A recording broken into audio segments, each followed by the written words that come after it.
5 বছর পর আমার প্রাক্তন স্বামী এলো আমারই মামাতো বোনকে দেখতে। ব্যাপারটা কি অদ্ভুত না? হ্যাঁ, এটাই সত্যি। জীবনে এমন কিছু মুহূর্ত আসে যেগুলোর জন্য কোনো মানুষই কখনো প্রস্তুত থাকে না। আমার জীবনে ঠিক তেমনি একদিন এসেছিল। 5 বছর আগে যে মানুষটার হাত ধরে সারা জীবন চলার স্বপ্ন দেখেছিলাম, আজ সে আমার জীবনে নেই। সময় সব কিছু বদলে দিয়েছে। সে আমার জীবনটা একদম বদলে দিয়েছে। আমিও নিজেকে বদলে নিয়েছি। চাকরি করি এখন, নিজের মতো করে বাঁচার চেষ্টা করি। বাইরে থেকে সবাই আমাকে শক্ত মনের মানুষ বলে, কিন্তু ভেতরটা আমার একদম ক্ষতবিক্ষত চূর্ণ হয়ে গেছে।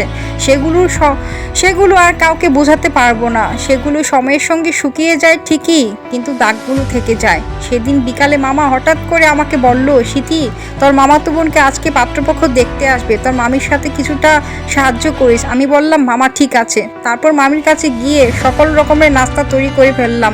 সকল রকমের ফ্রুট, সকল রকমের পিঠা ইত্যাদি অনেক রকমের আয়োজন করেছি।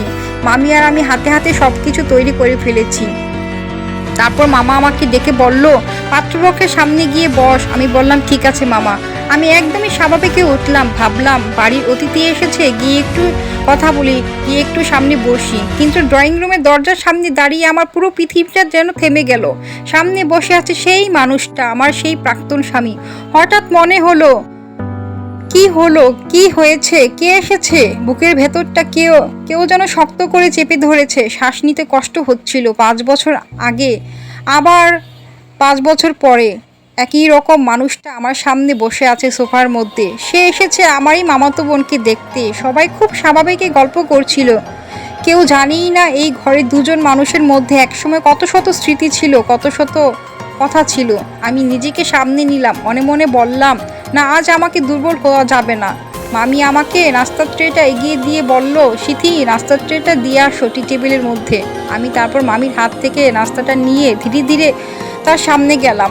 প্রথমে সে আমাকে চিনতে পারেনি, কিন্তু যখন আমার হাতে চুরির শব্দ শুনলো, আবার সেই মুখ তুলে আমার দিকে তাকালো, তখন আমার চোখের চাহনি মুহূর্তেই বদলে গেল। তার চোখের চাহনি দেখে আমি একদম হতভম্ব হয়ে গেলাম। তার চোখের চাহনিও বদলে গেল। তার চোখের চাহনিতে দেখলাম বিস্ময়কর অনুশোচনা দেখলাম, আর হয়তো এমন কিছু অনুভূতি ছিল যেটার ভাষা আমি আজও খুঁজে পাইনি। সে একদমই চুপচাপ ছিল। সে আমার দিকে এক দৃষ্টিতে তাকিয়ে রইল। আমি আর চোখ নামিয়ে শুধু কান্নাটা লুকানোর চেষ্টা করলাম। তারপর বরাবর বললাম, এখান থেকে আমার চলে যাওয়া উচিত।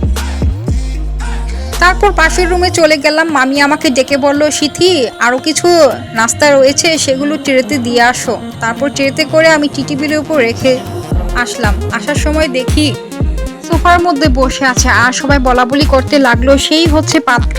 তারপর তাদের ঘরে গিয়ে আমি দেখলাম সে একদম চুপচাপ বসে আমার মামাতো বোনের দিকে তাকিয়ে আছে। এরপর বড়রা বলাবলি করতে শুরু করলো, এটা ছেলে আর এটা মেয়ে, দুজনকে খুব মানিয়েছে। তা মুরব্বীরা বলাবলি করতে শুরু করলো, ছেলে আর মেয়ে একটু আলাদা করে কথা বলুক। আমি ওদের পাশের ঘরে নিয়ে গেলাম। ঘরে ঢুকে আমি জানালার পাশে চুপচাপ করে দাঁড়িয়ে রইলাম, যেন আমি এখানে ছিলামই না, এমন একটা ভাব করলাম। তারপর আমি সেখান থেকে চলেও যেতে চাচ্ছিলাম। তারপর আমার মামাতো বোন আমাকে হাত ধরে বলল, আপু, তুমি থাকো। সে বারবার আমার দিকে তাকাচ্ছিল, কিন্তু কিছুই বলতে পারছিল না। হঠাৎ খুব শান্ত গলায় বলল, আপনি যদি আমাদের একটু একা কথা বলতে দিতেন। আপনি কথাটা শুনে আমার বুকের ভেতরটা একদম ছিঁড়ে গেল। যে মানুষটা একদিন আমাকে তুমি ছাড়া কিছু বলতো না, সে আজ আমাকে আপনি করে ঘর থেকে বেরিয়ে যেতে বলছে। আমি আর এক মুহূর্ত সেই ঘরে থাকলাম না।